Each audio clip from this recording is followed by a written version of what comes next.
Irmãos, Romanos capítulo 5, a partir do verso 12 até o 14, Romanos capítulo 5, a partir do verso 12, que diz assim: Portanto, assim como por um só homem entrou o pecado no mundo, e pelo pecado veio a morte, assim também a morte passou a toda a humanidade, porque todos pecaram. Porque antes de a lei ser dada, havia pecado no mundo, mas o pecado não é levado em conta quando não há lei. No entanto, a morte reinou desde Adão até Moisés, mesmo sobre aqueles que não pecaram, à semelhança da transgressão de Adão, o qual prefigurava aquele que haveria de vir. Vamos orar?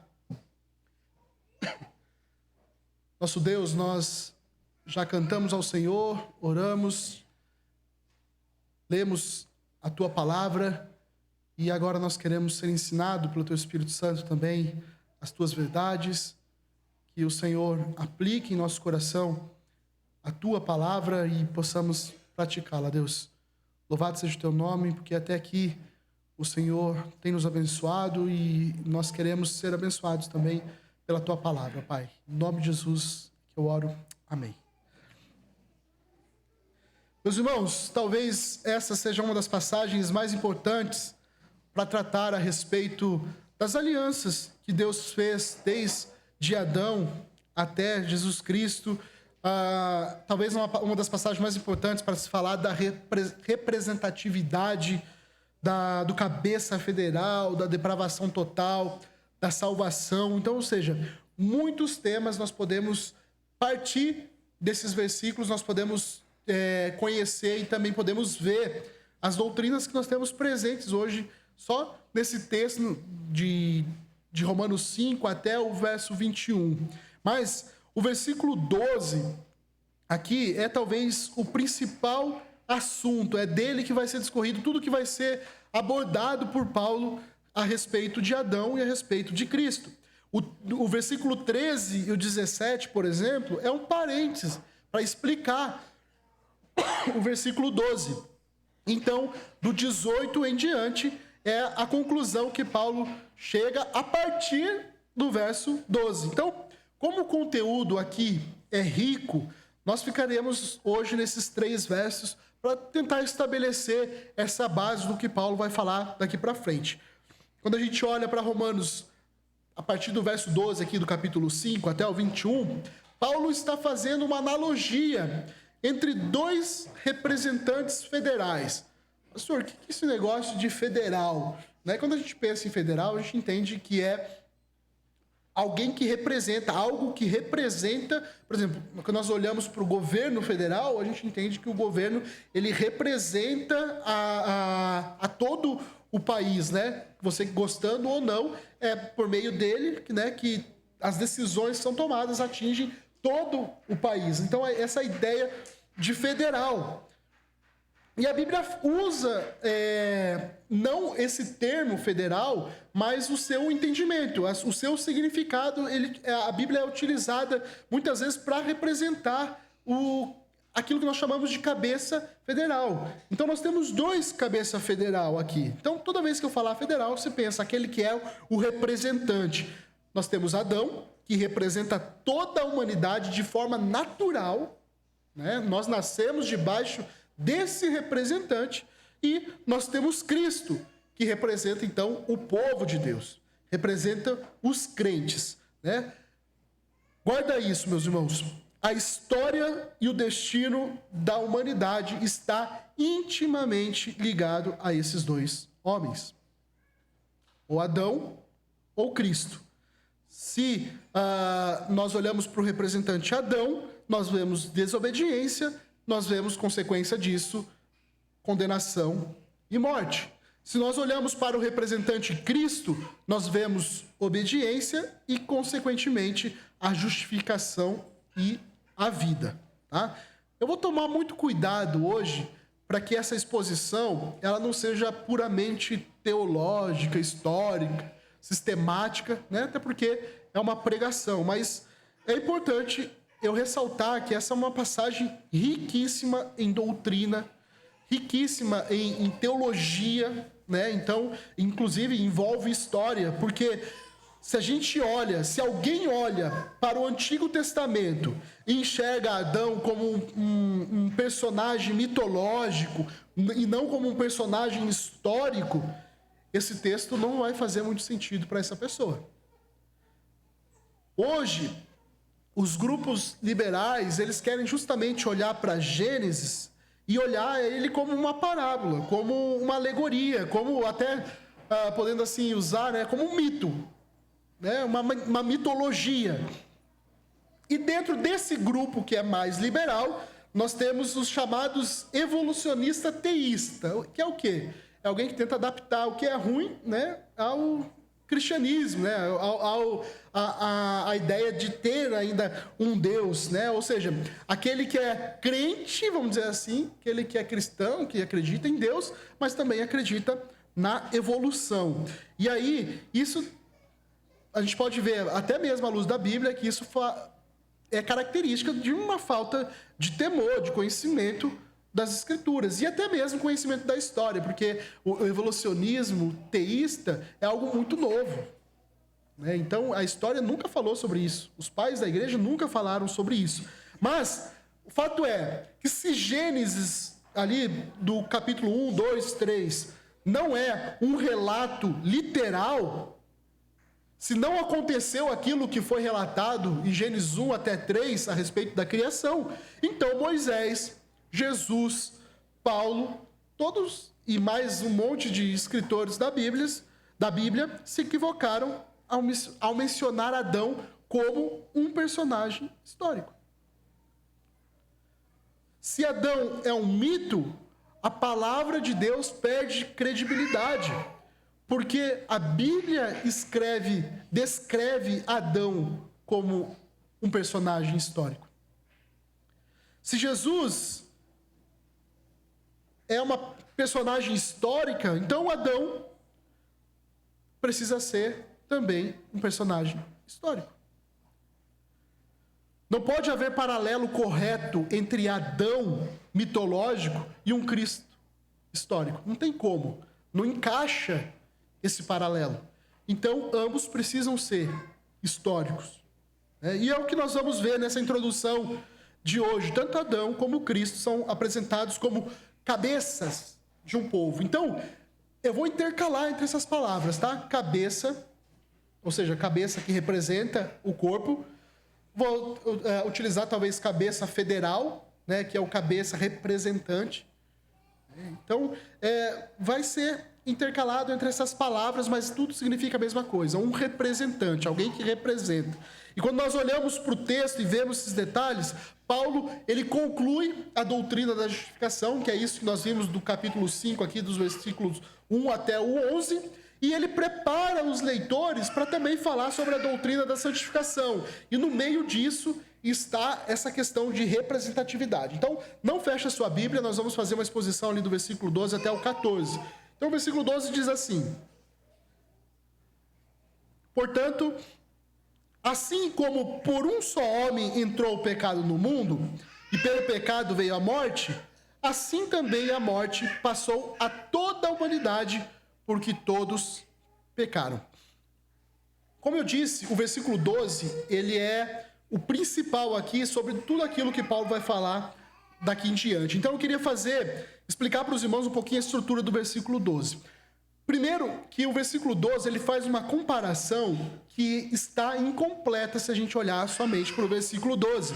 Ele começa aqui com a palavra portanto, né, indicando que Paulo estava fazendo uma conclusão, ele fez uma conclusão com base naquilo que foi dito a respeito da justificação, da salvação que Deus oferece por meio de Cristo, e aí ele chega com essa expressão, né, portanto, por causa disso, né, e isso conecta então a ideia de que o pecado e a morte é o tema central aqui da justificação. E aí Paulo ele começa fazendo uma comparação nesse versículo, só que ele não conclui essa comparação de imediato.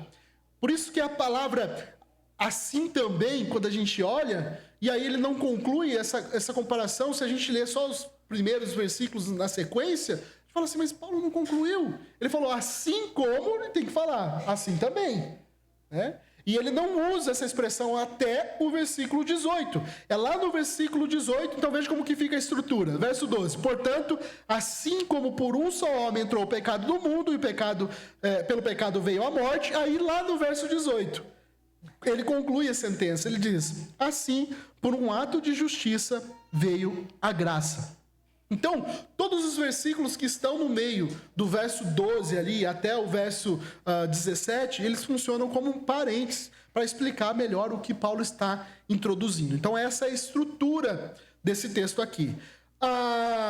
O sentido da frase que nós vemos aqui já no verso 12, por um só homem entrou o pecado no mundo, veja, quando a gente fala, por um só homem entrou o pecado no mundo, quando Paulo fala, por um só homem entrou o pecado no mundo, ainda que no verso 12, ele não fala quem que é esse homem.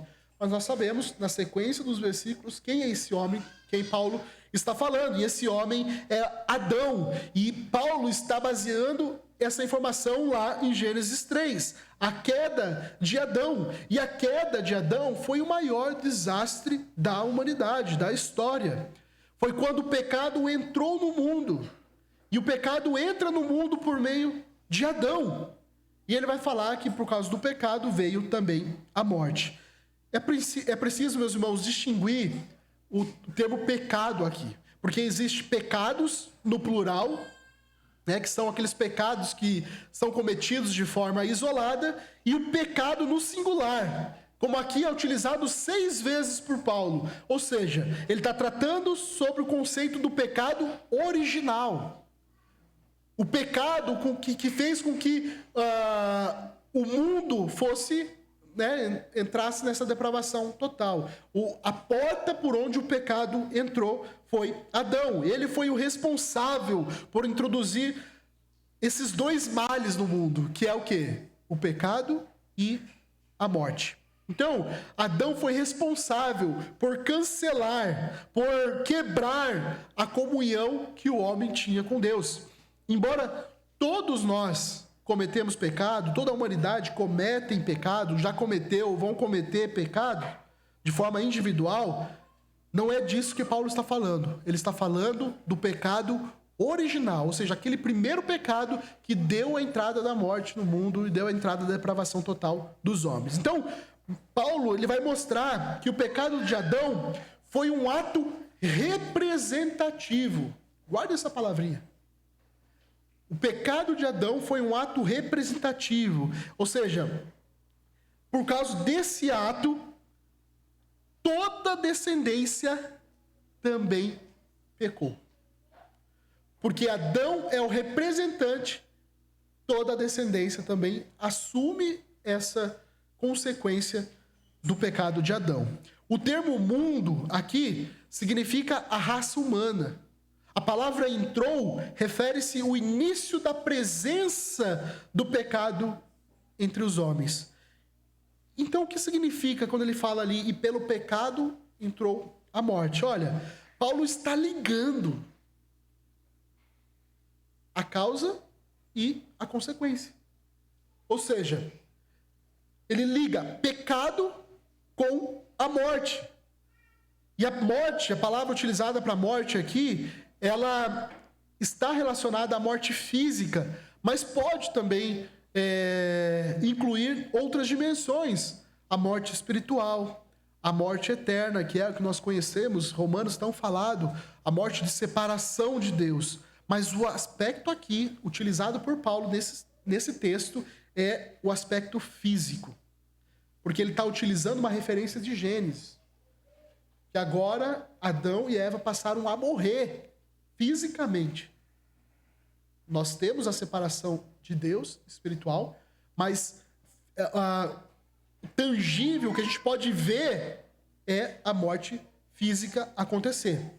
Então, a morte passou, a palavra passou aqui que Paulo está utilizando é dielten. É uma palavra que significa acompanhou, viajou. Olha que interessante que Paulo está falando.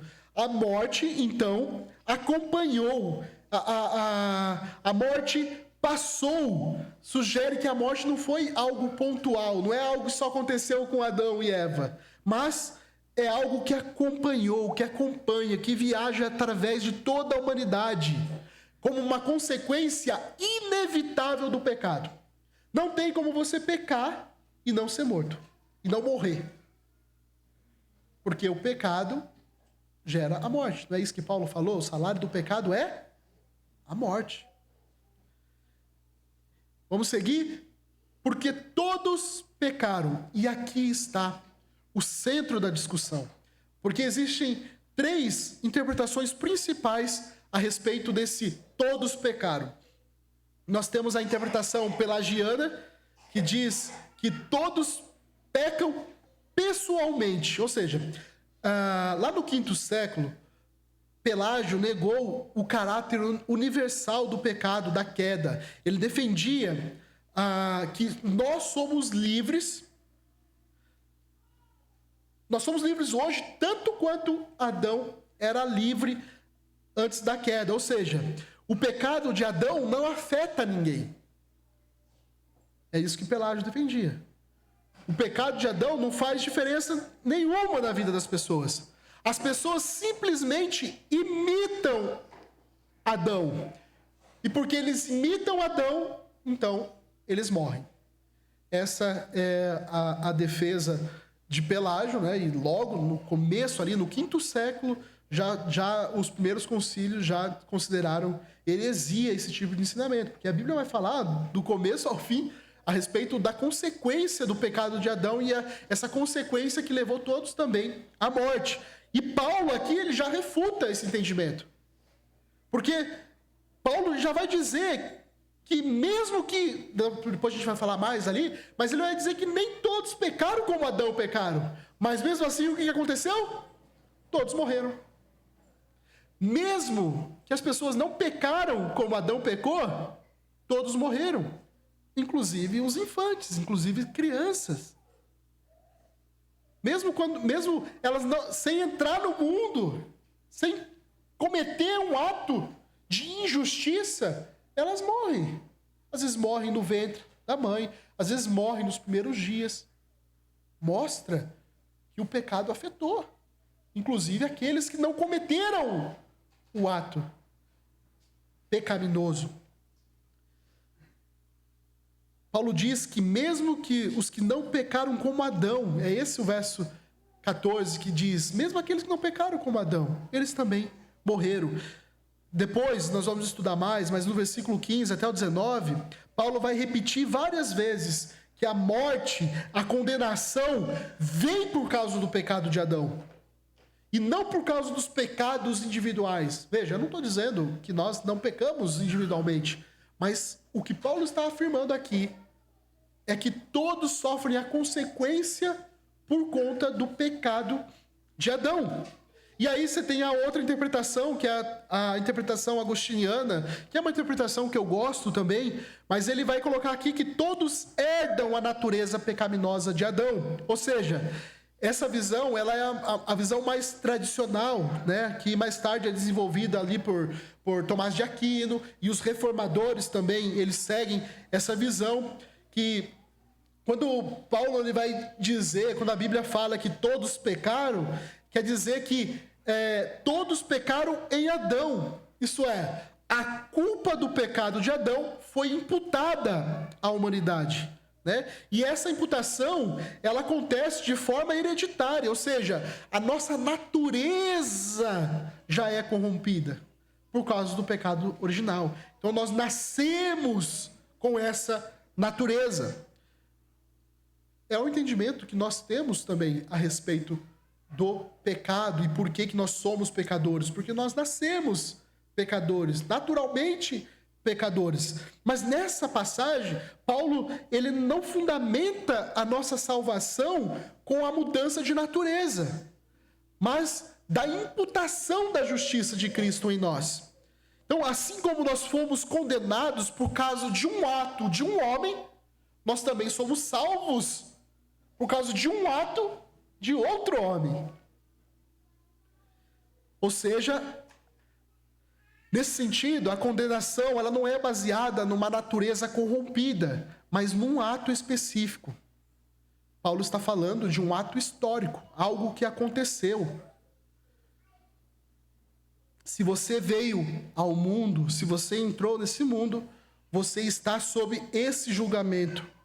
E é isso que Paulo vai dizer a partir do verso 15, que nós vamos estudar mais para frente. Mas qual é o sentido melhor aqui que a gente pode interpretar a respeito dessa passagem, do porque todos pecaram?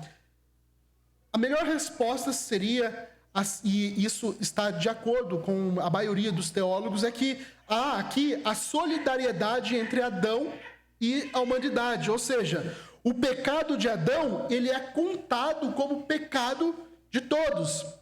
Assim como a justiça de Cristo é contada como nossa justiça por causa de Cristo. Ou seja, o pecado de Adão é imputado a toda a humanidade e a justiça de Cristo é imputada àqueles que creem. Então, todos pecaram significa todos estavam representados em Adão.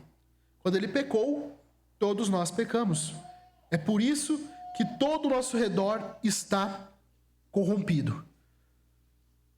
Vamos lá? Eu vou tentar trazer uma ilustração para ver se a gente consegue compreender melhor. Imagine duas árvores. Você tem ali duas árvores, cada um com seu tronco.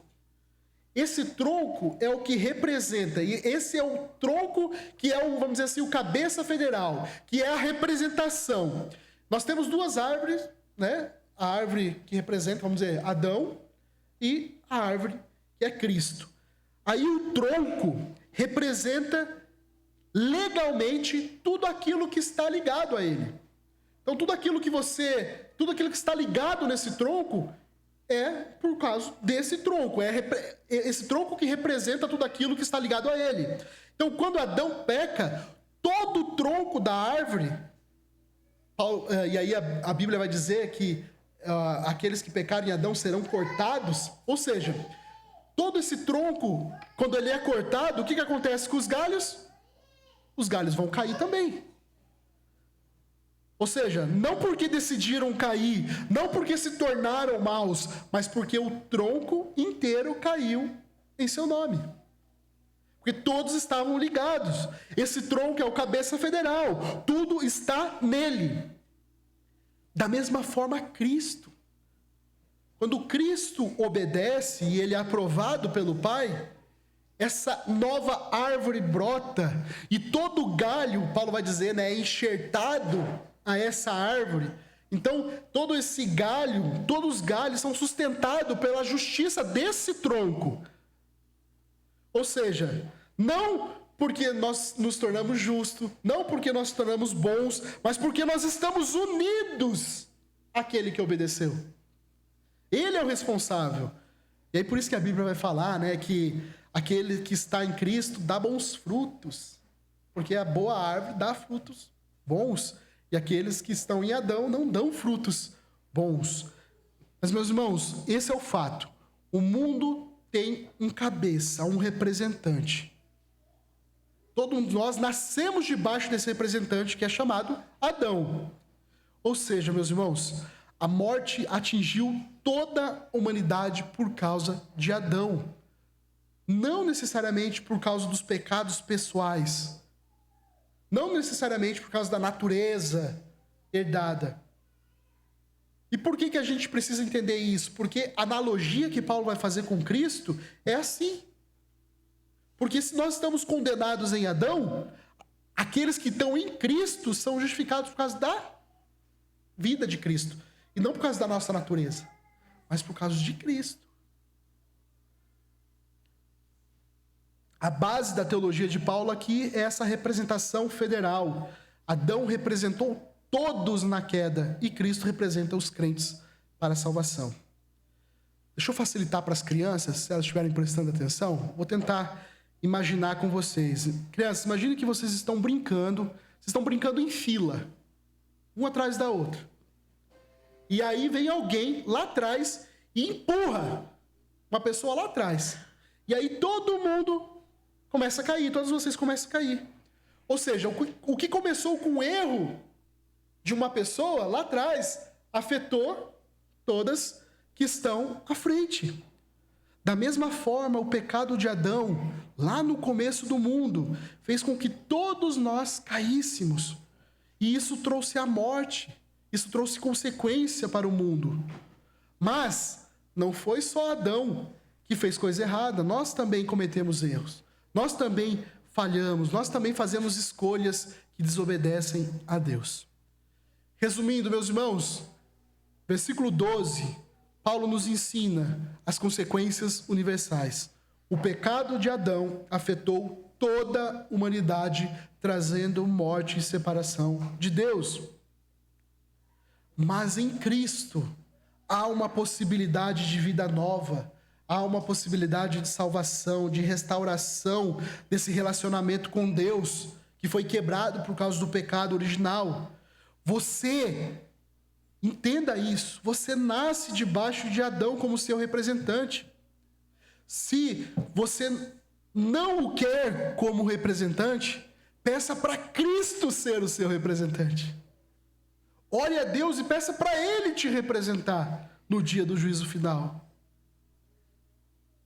Vamos para o verso 13, porque aqui Paulo, como judeu, ele sabe que o surgimento da lei de Moisés também criou diferenças. A revelação de Deus ali no Sinai, no Monte Sinai, essa revelação agravou ainda mais a situação de Israel. E é isso que Paulo vai falar, por isso que ele faz um parênteses agora. Antes dele fazer a comparação, falar de Cristo. Ele vai fazer um parênteses. Ele diz assim, verso 13. Porque antes da lei ser dada, havia pecado no mundo. Mas o pecado não é levado em conta quando não há lei. Veja só, meus irmãos, nesse versículo, Paulo nos apresenta uma realidade que pode ser difícil, muitas vezes, para a gente compreender à primeira vista, quando a gente só olha. Mas o essencial aqui é a gente entender que como a lei de Deus, como o pecado está totalmente relacionado um com o outro. Olha só, a explicação de Paulo é assim: antes da lei, ou seja, antes de Deus ter dado a lei a Moisés, onde Moisés escreveu, lembra lá no Monte Sinai, Antes de tudo isso, o pecado já estava reinando no mundo. Mas como que ia haver a culpa? Como que a pessoa ia se sentir culpado se não havia uma lei formal? Não havia algo que declarasse a respeito daquilo? Quem é advogado aqui entende muito bem. Você precisa ter alguma coisa formal ali para ser declarado culpa. E a gente não tem a letra ali. Então, se não tem uma lei que reprova, permanece adormecido os pecados. As pessoas não sabem que elas estão vivendo no pecado. Como não havia uma lei escrita como a de Moisés, a culpa pelo pecado não era formalmente percebida. A palavra imputada aqui se refere ao ato de ser reconhecido ou ser responsabilizado por algo. Ou seja, sem a lei, o pecado existia, mas as pessoas não eram formalmente condenadas por ele. Já que a lei é que declara o pecado, declara o afastamento de Deus, do homem com relação a Deus. É a lei que traz o julgamento. Então, ou seja, a gente já falou sobre isso, mas a lei é que traz, é com a lei que vem o instrumento pelo qual a culpa do pecado se torna agora visível, ou melhor, consciente. A lei serve para desmascarar a verdadeira natureza do homem, a verdadeira natureza do pecado. A lei serve para mostrar que diante de Deus todos nós estamos culpados e somos culpados. Não é isso que nós lemos em Romanos 1?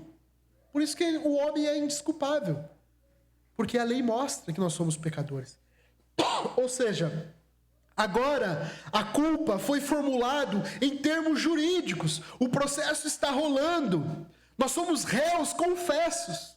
Porque nós olhamos para nós e falamos, realmente, eu sou isso. É isso que a lei vem fazer. Paulo já tinha falado isso, lá em Romanos 2,12 diz: assim todos que pecaram sem lei, também sem lei vão morrer. E todos que pecaram sobre a lei, serão julgados pela lei. Que agora tem a lei que vai mostrar por que vocês estão sendo julgados. Ou seja, tantos aqueles que não receberam a lei, né, como os gentios hoje. Nós podemos olhar para os gentios. As pessoas que não conhecem a Bíblia. Mas tanto esses, os gentios que não conhecem a Bíblia, quanto aqueles que receberam a lei, né, como os judeus receberam, todos são passíveis do julgamento diante de Deus. Não importa se a pessoa tem ou não a lei, todos pecaram, todos serão julgados. Imagina então, quando um judeu ouve isso de Paulo. Porque para o judeu ele tinha o maior orgulho da lei que ele recebeu. Ele defendia aquela lei, a lei era a chave para a vida deles. Eles acreditavam, porque eles eram portadores da lei, eles estavam mais perto de Deus.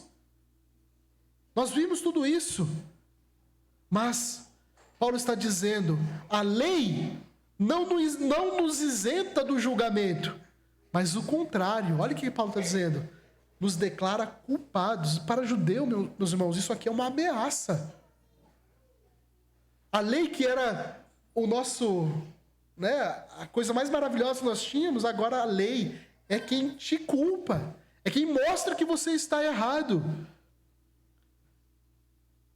O judeu, portanto, estava enfrentando o desafio de entender por que ele tinha a lei e que a lei não garantia que eles seriam livres, libertados dessa condenação.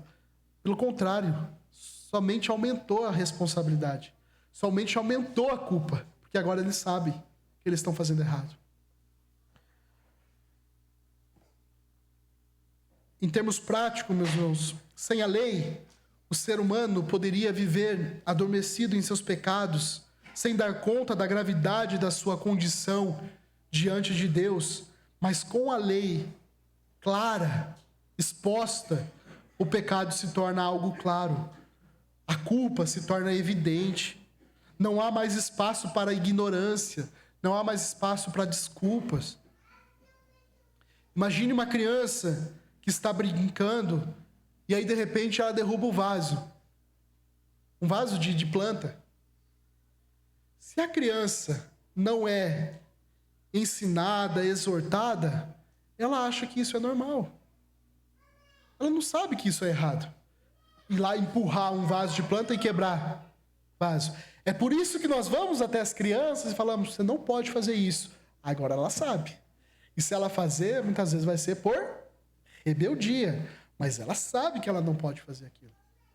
Da mesma forma é a lei. As pessoas pecaram, e Paulo vai dizer, né, que antes não era levado em conta essa ignorância. Mas agora é. Porque elas sabem, as pessoas sabem que é errado. Elas sabem que não pode fazer, e se faz, elas fazem por deliberadade, porque elas querem. Porque o coração corrupto delas querem ser justamente rebeldes. A minha filha, parece que quando ela sabe que não pode fazer, aí, ó, vamos ver mesmo se não pode?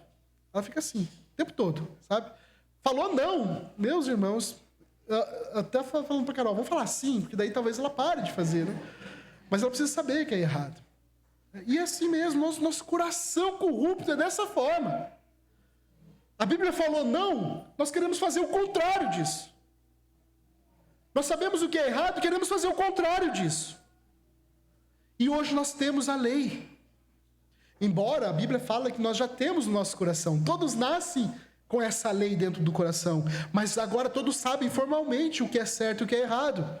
Você sabe o que é o pecado. Você sabe que o salário do pecado é a morte. E o que você está fazendo na sua vida?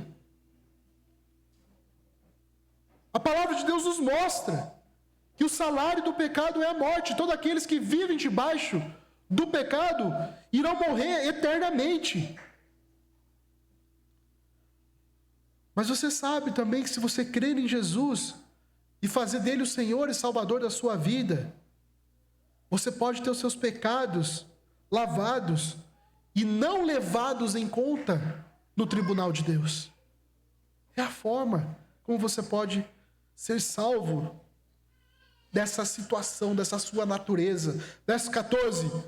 No entanto, a morte reinou desde Adão até Moisés, mesmo sobre aqueles que não pecaram à semelhança da transgressão de Adão, o qual prefigurava aquele que havia de vir. Ou seja, a morte como consequência, lembra? Nós estamos falando de pecado, estamos falando de morte. A morte como consequência do pecado estava presente desde o início da humanidade, quando Adão pecou. Antes mesmo da lei de Moisés, todo mundo via que as pessoas morriam. E todo mundo sabia que isso não é uma coisa boa. A morte não é uma coisa boa. Ninguém vê alguém morrendo e dá risada. Alguém que ama, alguém que conhece. Todo mundo sabe que a morte é uma coisa ruim. A morte física é uma das principais consequências do pecado. Assim como Deus tinha advertido Adão lá em Gênesis, que quando ele desobedecesse, o que aconteceria? Morreria. Então, embora Adão, ali naquele momento, não tivesse morrido fisicamente, na hora que ele transgrediu, o pecado gerou essa quebra, agora ele vai morrer. E além disso, morreu também a comunhão com Deus. A morte entrou no mundo como consequência desse pecado de Adão. A morte, é isso que Paulo está dizendo aqui, ó. A morte reinou desde Adão até Moisés, mesmo sobre aqueles que não pecaram à semelhança da transgressão de Adão. O que Paulo quer dizer é que havia outras pessoas que não desobedeceram uma ordem direta de Deus, mas mesmo assim morreram todos. Porque a morte é castigo do pecado. E se morreu, é porque o pecado está nessa pessoa. Todos morreram porque todos pecaram. É isso que Paulo está dizendo. Todos morreram porque todos pecaram em Adão, o representante da raça humana. É por meio dele, é por causa dele que nós morremos também. Ainda que não houvesse lei, as pessoas morriam porque estavam incluídos em Adão, que era o cabeça representativo, era o cabeça federal, era o cabeça da raça humana. E o versículo deixa claro, meus irmãos, olha, que independente deles terem pecado de maneira direta ou não, todos morreram. A morte foi transferida a toda a humanidade por causa do pecado original de Adão. Esse é o ponto crucial. Adão é o representante de toda a humanidade. Quando ele peca, ele traz morte para todos os descendentes dele. Esse é o pecado original. Esse é o pecado que é transmitido de geração em geração, afetando toda a raça humana. Mesmo que as pessoas não tenham consciência, mesmo que as pessoas não tenham cometido aquela transgressão tão grave que Adão cometeu. Mesmo assim, ele é o representante. Quando você vai perguntar para as pessoas, não sei quantos já fizeram esse tipo de evangelismo, de casa, bater em porta, mas era uma perguntinha que a gente sempre fazia. Por que você acha que você deve ir para o céu? E meus irmãos, praticamente todos respondem a mesma coisa. Veja, eu não matei, eu não roubei, eu não fiz mal a ninguém. Né? Então, eu poderia ir para o céu. Eu poderia justificar isso para Deus. Mas não importa o que você fez, o que você não fez, você nasceu condenado. Você nasceu já com uma sentença de morte eterna. A palavra de Deus diz que esse mundo jaz no maligno. O mundo nasce filhos da ira. Davi dizia isso. No ventre da minha mãe, eu já fui concebido pecador, manchado pelo pecado. Nós precisamos, meus irmãos, entender isso. Para a gente compreender o que vem a seguir, daquilo que nós vamos estudar nos próximos versículos. Mas aqui inicia a parte mais significativa dessa passagem. E graças a Deus por isso aqui, no finalzinho do versículo. Adão, ele é uma figura daquele que há de vir, quando a gente olha para Gênesis. Ou seja, Adão estava figurando aquele segundo Adão que estava por vir. Paulo está fazendo uma comparação entre o pecado de Adão e a justiça de Cristo. Da mesma forma que o pecado de Adão foi a base da nossa condenação, estamos condenados por causa do pecado de Adão, agora a justiça de Cristo é a base da nossa justificação. Enquanto o pecado de Adão trouxe ruína para a humanidade, a obediência de Cristo trouxe vida, trouxe justiça. Através de Cristo, a justiça foi oferecida àqueles que creem. Cristo como o novo Adão. Paulo vai dizer, o segundo Adão, que Cristo Jesus é o segundo Adão. E ele veio para corrigir aquilo que foi perdido por Adão.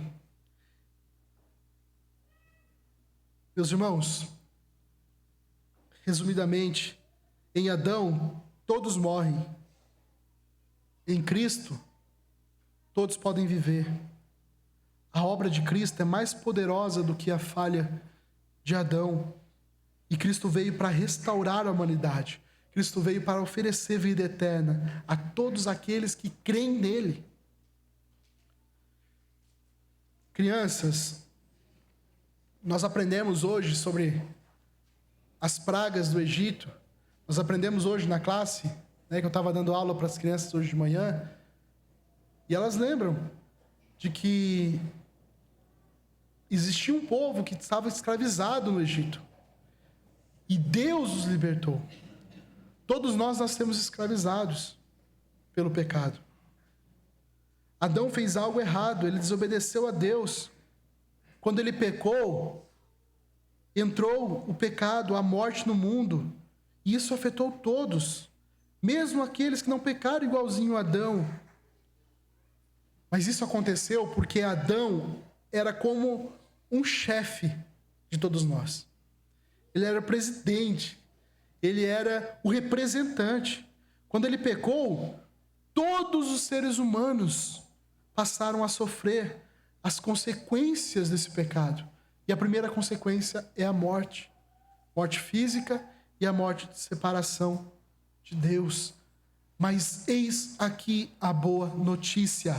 Jesus veio para fazer o oposto do que Adão fez. Enquanto Adão trouxe morte, Jesus trouxe vida. Assim como o pecado de Adão afetou todo mundo, a obediência de Jesus pode dar vida e perdão. Para concluir, meus irmãos, todas as pessoas, sem exceção, todas nascem em Adão, por nascimento. Todas nascem em Adão. Mas também, aquelas que estão em Cristo, elas estão em Cristo por causa de um novo nascimento. É tão interessante que Jesus fala assim, meu amigo, não tem como você fazer parte do reino do céu se você não nascer de novo. A gente brinca, né? Isso daí só nascer de novo. É exatamente isso que Cristo quis dizer, que Jesus falou. Não tem como. Se você tem Adão como seu representante, não tem como você entrar no reino do céu. Você tem que nascer de novo. Sem nascer de novo e ter Jesus como seu representante, você não verá. Não há ponto neutro. Você entende isso? Não existe um meio termo. Ou você está em Adão, ou você está em Cristo. A pergunta nessa manhã é: onde você está? Muitos se perguntam, mas pastor, é justo que toda a descendência de Adão seja considerada pecadora só porque ele pecou? É sério que Deus vai condenar todos os homens por terem nascido pecadores, mesmo que eles ainda não cometam esses pecados? Se nascemos com uma natureza pecaminosa e pecamos porque já somos pecadores, então o que é justo? Como é que é justo nos responsabilizar por conta disso? Essa pergunta, essas perguntas, elas atravessam os séculos e desafiam a nós encontrarmos essas respostas na palavra de Deus. E esse é o ponto, a palavra de Deus, ela nos responde, ela nos mostra com clareza Eis aqui o Evangelho. Todos somos pecadores por natureza. Romanos 3:23 diz assim: todos pecaram e carecem da glória de Deus. Ou seja, o ser humano nasce com uma natureza corrompida. Isso é que nós chamamos de pecado original, que nós estamos falando, que foi herdado por Adão. Mas também, todos nós pecamos por vontade própria. Todos nós fazemos escolhas diárias que ofendem a santidade de Deus. Portanto, somos pecadores por nascimento e somos pecadores por ação. Ninguém aqui pode dizer, eu não sou um pecador. Ninguém. Pronto. E aí, a consequência disso é o que a Bíblia fala do salário do pecado. O salário do pecado é a morte. Romanos 6:23. E essa morte é dupla. É a morte física, consequência direta do pecado na criação, e espiritual, que é a separação eterna de Deus. Pronto. É isso que Paulo tem falado desde o capítulo 1. Mas, e graças a Deus por esse mas Deus oferece salvação em Cristo. É isso que Romanos 6:23 na parte B diz: mas o dom gratuito de Deus é a vida eterna em Cristo Jesus, nosso Senhor. Meus irmãos, aqui está o coração do Evangelho. O homem é condenado com base nessas três coisas: o pecado de Adão, que é atribuído a ele, porque ele possui natureza pecaminosa e porque ele pratica o pecado. Só que presta atenção, a culpa maior do homem, nem diria que é tudo isso. A culpa maior do homem é rejeitar o recurso que Deus provê para a salvação. Hoje nós estamos vivendo o desastre que é ainda pior. O ser humano consegue ser pior ainda. Porque veja, João 3:18, 19 diz assim: quem nele crê não é condenado, mas o que não crê já está condenado, porque não crê no nome do unigênito Filho de Deus. Verso 19: a condenação é esta: a luz veio ao mundo, mas os homens amaram mais as trevas do que a luz, porque as obras dos homens eram más. O ser humano consegue piorar a situação. Nasce pecador, peca deliberadamente. Aí vem Jesus e nega Jesus também. Nega o recurso para ser salvo. João 3,36. Por isso, quem crê no Filho tem vida eterna. Quem se mantém, veja, ele não está falando assim, quem se torna rebelde, mas quem se mantém rebelde contra o Filho, não verá a vida, mas sobre ele permanece a ira de Deus. O que eu quero te dizer, meu irmão, o que eu quero te dizer, minha irmã, é que ninguém precisa pagar por seus pecados. Cristo pagou o preço, e foi um alto preço. Deus não obriga ninguém a permanecer em condenação. Ele chama, ele convida, ele oferece salvação de forma graciosa. Porque Deus amou o mundo de tal maneira que enviou seu Filho para que todo aquele que nele crê não pereça, mas tenha a vida eterna. A graça é oferecida gratuitamente. O custo foi alto. Foi a morte de Jesus, o sangue de Jesus. O justo morrendo pelos injustos. E a aplicação é: o que você faz diante dessa verdade? Onde você está? Em Cristo ou em Adão? Nessa manhã, reconheça a sua condição de pecador. Reconheça e creia na obra perfeita de Jesus. É pela obra dele que nós somos salvos. Receba o dom da vida eterna e viva para a honra e para a glória dele. Amém? Vamos orar?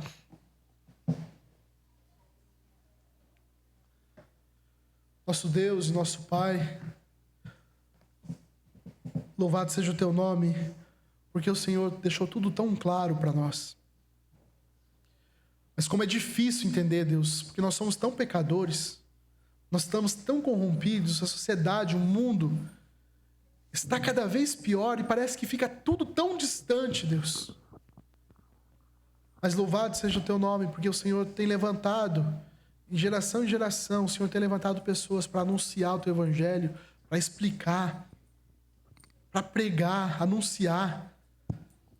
O Senhor ainda tem feito isso, porque se não houver pregador, como é que vão crer? Se ninguém se levantar, como vão acreditar? Como vão entender a justiça do Senhor? Nós te louvamos porque ainda nós nascemos numa época onde o teu evangelho é pregado, o teu evangelho pode ser ouvido e nós podemos crer no teu evangelho. Ó Deus, nós sabemos que um dia o seu evangelho não estará tão claro assim para as pessoas. E a sua vinda será iminente. A palavra diz que até mesmo os eleitos poderiam chegar ao ato de negar o teu evangelho, mas por amor aos teus eleitos, o Senhor Jesus voltará. Deus, não nos permita, Deus, vivermos de uma forma como se não soubéssemos de tudo isso. Não nos permita viver, Deus, agora transformados pelo Senhor, viver debaixo do pecado, viver pecando, Deus, porque isso levou o Senhor na cruz.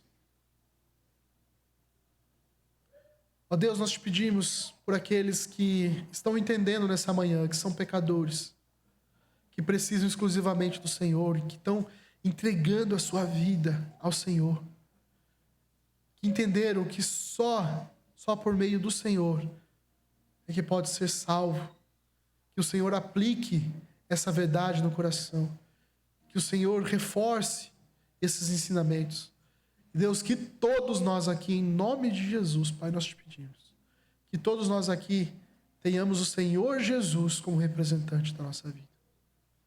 Que ninguém aqui, Deus, tenha como representante Adão. É assim que nós te pedimos a tua misericórdia, a tua graça sobre cada um de nós. Em nome do Senhor Jesus nós oramos. Amém.